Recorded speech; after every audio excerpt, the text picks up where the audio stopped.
சித்தப்பா ஏதோ சொல்கிறேன் அவனே. சித்தப்பா இந்த மாதிரி வெளிநாட்டில் 3 வருஷம் வேலை கிடச்சிது சித்தப்பா. அங்கே தான் இருப்பேன். நாளைக்கு காலைல 5 மணிக்கு ஃப்ளைட்டா.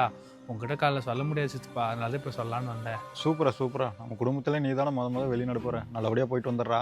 சரி சித்தப்பா, போயிட்டு கூப்பிட்றேன் சித்தப்பா. அதனால் வெளிநாடு போய் என்ன பண்ண போகிறான்? கோடியாக சம்பாதிக்க போகிறான். போயிட்டு ஒரு வாரத்தில் திரும்பி வர போகிறான். இதுக்கு இவ்வளோ பில்டப், தண்ட செலவு. ஆமாம், என்னையா? எப்படியோ வெளிநாட்டில் எனக்கு வேலை கிடச்சிச்சிங்கம்மா. 3 வருஷத்துக்கு அங்கே தான் இருக்கணும். காலைல உங்ககிட்ட சொல்ல முடியாதும்மா. காலைல 5 மணிக்கு ஃப்ளைட்டா. அதான் மாமா இப்படி சொல்லிட்டு போகலான்னு வந்தேன். சரியா, பார்த்து சூதானமாக போயிட்டு வாயா. சரிங்கம்மா, சரிம்மா, போயிட்டு வாங்கம்மா.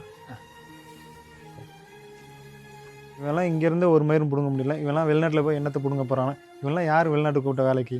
ஷோ அதனே ஜான் சொல்லுங்க மச்சான், வெளிநாட்டில் எனக்கு வேலை கிடச்சிருச்சுடா. ஒரு 3 வருஷத்துக்கு அப்புறம் தான் வருவோம் மச்சான். நாளைக்கு காலையில் ஃப்ளைட்டு. சூப்பர் ராஜானே, வாழ்த்துக்கள்ரா. நம்ம கேங்லேயே நீ தான் ஃபர்ஸ்ட் டைம் ஃபாரின் போறீல. ஆமாம்.